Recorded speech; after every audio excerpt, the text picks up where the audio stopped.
আসসালামু আলাইকুম সবাইকে আরও একবার আমন্ত্রণ জানাচ্ছি কুকিং মালা চ্যানেলে। আজকে আমি আপনাদের রান্না করে দেখাবো চিংড়ি মাছ দিয়ে কুমড়োর খুবই মজাদার একটা ঘরোয়া রেসিপি। আশা করি আজকের রেসিপিটি আপনাদের কাছে অনেক ভালো লাগবে। তো এই রান্নার জন্য আমি একটি কড়াইতে বা একটি হাঁড়িতে দিয়ে দিলাম পরিমাণ মতো তেল, তারপরে দিয়ে দিলাম পেঁয়াজ। পেঁয়াজটা যখন একটু বাদামি কালার হয়ে আসবে তখন আমরা এর সাথে এক এক করে মশলা অ্যাড করব। আমি প্রথমেই দিয়ে দিচ্ছি হলুদের গুঁড়ো, তারপর পরেই দিয়ে দিচ্ছি লবণ, দিয়ে এখন একটু মশলাটাকে কষিয়ে নিব। তারপরে দিয়ে দিব চিংড়ি মাছ। আমি এখানে দেশি ছোট চিংড়ি ব্যবহার করেছি, আপনারা চাইলে যে কোনো ধরনের চিংড়ি মাছই এখানে ব্যবহার করতে পারেন। দিয়ে দিচ্ছি কাঁচামরিচ। কাঁচামরিচ সুন্দর একটা ফ্লেভার দেয়। আর এখন আমি একটা টমেটোকে কিউব করে কেটে দিয়ে দিচ্ছি। এই মশলাটাকে এখন আমরা বেশ কিছুক্ষণ কষিয়ে নিব যাতে কাঁচা গন্ধটা চলে যায়। ঠিক এই পর্যায়ে দিয়ে দিব কুমড়ো।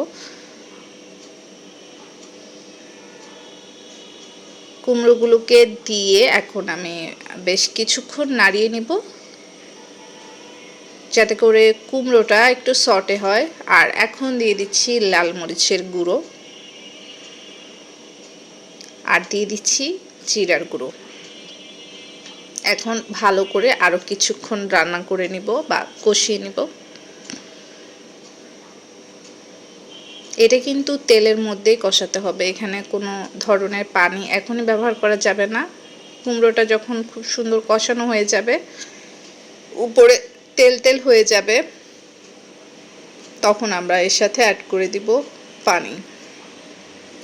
তো এইভাবে আমরা বেশ কিছুক্ষণ জাল করে একটু কষিয়ে কষিয়ে নিচ্ছি যাতে করে কুমড়োর গায়ে মশলার ফ্লেভারটা খুব ভালো করে ঢুকে যায়। ঠিক এই পর্যায়ে আমরা অ্যাড করে দিব পানি। খুব বেশি পানি দিব না, যতটুকু ঝোল রাখবো সেই অনুযায়ী পানি দিব, কারণ কুমড়োটা অলরেডি আমরা যখন কষিয়েছি তখন অলরেডি সিদ্ধ হয়ে গিয়েছে। এখন আমরা যতটুকু ঝোল রাখবো সেই অনুযায়ী পানিটাই ব্যবহার করব। এইভাবে ঢাকনা দিয়ে আমরা 10 থেকে 15 মিনিটের মতো রান্না করলেই কিন্তু কুমড়োটা হয়ে যাবে।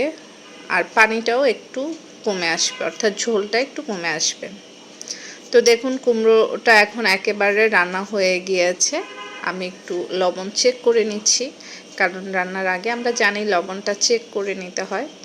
তো এখন দিয়ে দিচ্ছি ধনিয়া পাতা, সুন্দর একটা ফ্লেভারের জন্য এবং সুন্দর একটা কালারের জন্য।